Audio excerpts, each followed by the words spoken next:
السلام عليكم ورحمة الله وبركاته.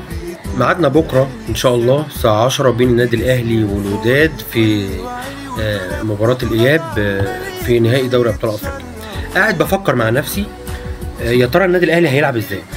يا ترى النادي الأهلي ممكن يحط حمدي فتحي كاليبرو قدام الشناوي وفي ظهر وورا خط الظهر ويسحب يعني واحد من خط النص ويلعب بحمدي فتحي كاليبرو، ولا النادي الأهلي يلعب بخطته المعتادة؟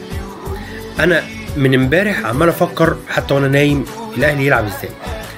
طب لو قلنا انه يلعب بحمدي فتحي ليبرو في ظهر الاربعه بتوع خط الظهر، يبقى الشاش كده حامل حمى يشيل. ما برجحهاش. ليه ما برجحهاش؟ بنتكلم كوره، لان انت ما بتلعبش صن داونز. لعيبه الوداد غير قويه لا فنيا ولا بدنيا ولا مهاريا، فمش هي الفرقه اللي هتحطك تحت ضغط ال 90 دقيقه اللي انت خايف من ايه، من هجومها الكاسح وخايف وخايف وخايف. مش هي الفرقه اللي هتقع بالقوه اللي هي. زائد انك انت هتخسر واحد في خط النص.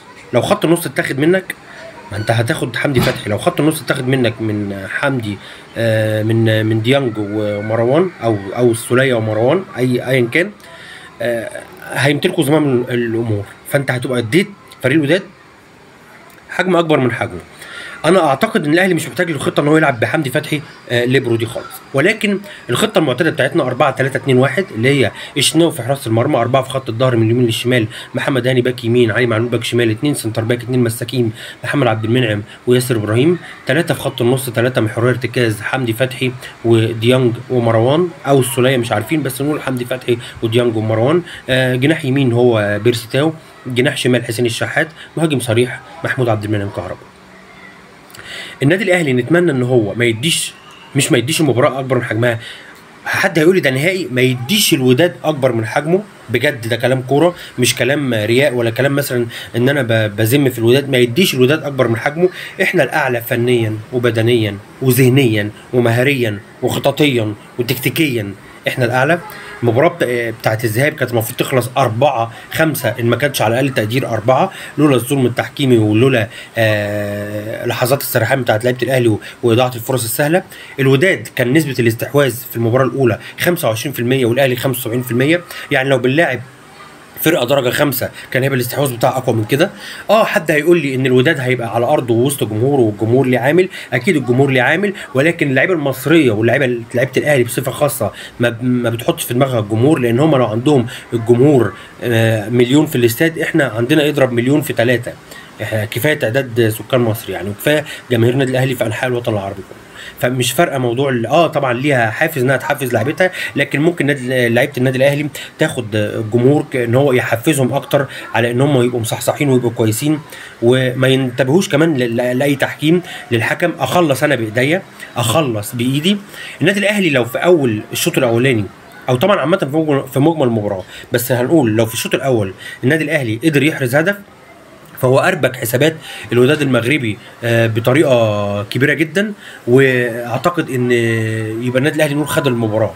يعني لو هيلخبط حسابات الوداد، لكن لو فضلت المباراه ماشيه 0-0 عشان التحكيم بس مش عشان فنيا، هيدور الحكم على اي حاجه. لعيبه الوداد هتتصلبط، لعيبه الوداد هتستعبط، هتمثل، هتقع في منطقه الجزاء، وطبعا الحكام بيتلككوا. فلو مشيت 0-0 ممكن في الاخر يكسبوا 1-0.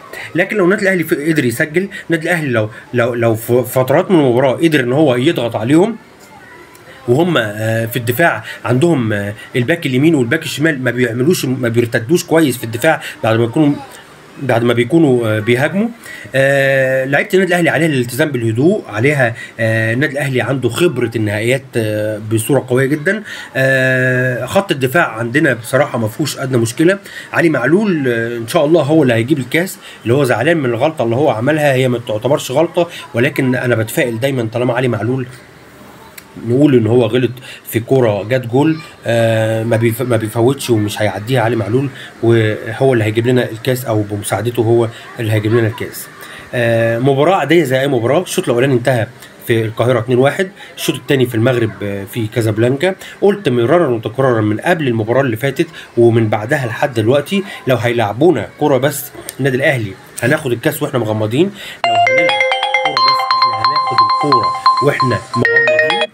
هناخد البطوله واحنا مغمضين، لكن لو فيها تحكيم وفيها تمثيل وفيها اعتقد هيبقى في كلام تاني.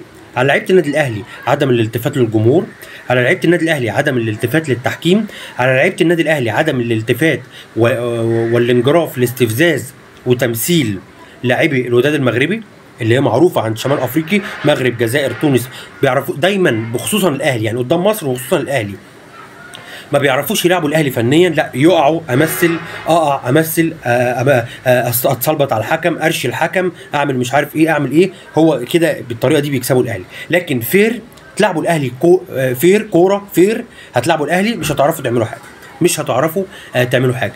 مش عشان الاهلاوي اللعمة يشوف ان الاهلي فنيا وبدنيا وذهنيا ومهاريا وتكتيكيا هو الاعلى، هو الاحق بالبطوله، هو الاحق بالبطوله. يعني اللعمة اللي ما بيفهمش في الكوره يقول كده، ولكن طبعا كره القدم لا تعطي الا لمن يعطيها. كره القدم مش بالانجازات والتاريخ ولا بالاسماء، كره القدم للي هيعرق في الملعب. ولاعيبه النادي الاهلي ما بتبخلش باي جهد خالص. على خط النص بتاعنا ان هو نتمنى ان هو ما يتاخدش منه زي ما اتاخد منه في اخر 10 دقائق اللي بسببها جه الهدف. ال10 دقائق الاخرى بعد ولا مش عارف 5 دقائق بعد خروج حسين الشحات، خط النص مننا اتاخد، وريحت المدرب كولر ريح حسين الشحات وخلى المدرب الثاني يرتاح، نزل امتلك خط النص، عرف يجيب الهدف. نتمنى ان ما يكونش فيه لحظات سرحان، هي بس ما عندهمش اللهم الا الكره العرضيه اللي بيلعبوها.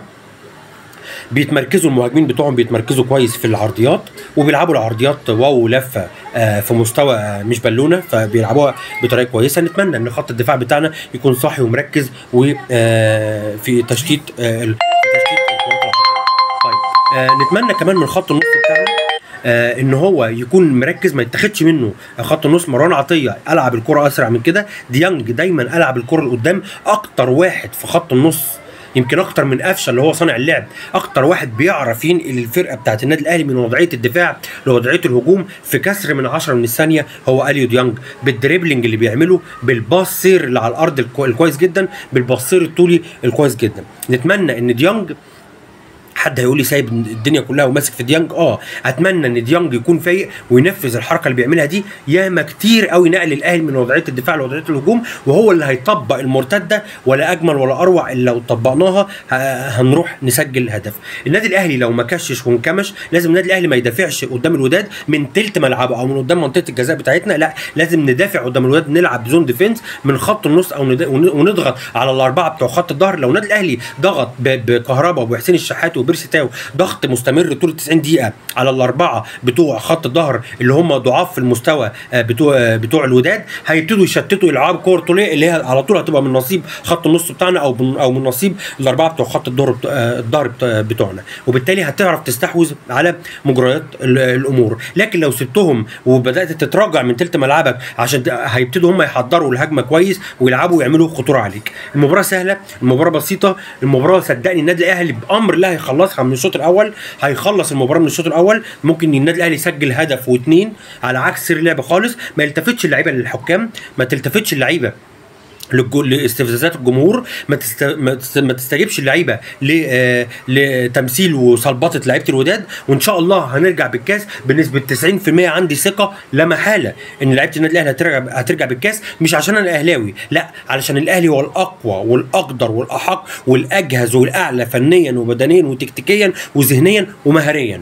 هو النادي الاهلي اللي يستحق كل الاحقيه ان هو ياخد البطوله، وان شاء الله كره القدم لا تعطي الا لمن يعطيها. 99.9 الواحد من 10 هو اللي بيبقى مش موجود، عدم التوفيق، وهو ما كانش موجود معانا في المباراه الاولانيه. ان شاء الله ال100% هتبقى موجوده معانا، وان شاء الله هنرجع بالكاس من كازابلانكا. مش دفاع بس ولا ننكمش بس، احنا هنكسب في كازابلانكا. لو ما كسبناش بكره هنتعادل على الاقل 1-1، واحنا اللي هنسجل الاول وممكن نسجل هدف وممكن نسجل الثاني. نتمنى من لعيبه الاهلي التزام الهدوء، الالتزام التكتيكي، كولر ان هو يغير من بدري، ما يستناش كده وما يستناش لحد الاخر. وان شاء الله هنرجع بالكاس. نتمنى من حسين الشحات هو وبيرسي تاو لو كانوا فايقين، النادي الاهلي هيعدي المباراه بكل سهوله. كهربا لو ما ضيعش كتير زي ما بيضيع وحط هدف، هتلخبط لهم كل خطتهم، هتهد المعبد عليهم على دماغهم. فان شاء الله بامر الله نشوفها مباراه ممتعه من جانب النادي الاهلي فقط، اللي هيمتعنا بالاداء والنتيجه كمان مع بعض. ان شاء الله بكره بعد المباراه نطلع ونبارك لبعض ونتمناها ال11 باذن الله للنادي الاهلي الحبيب.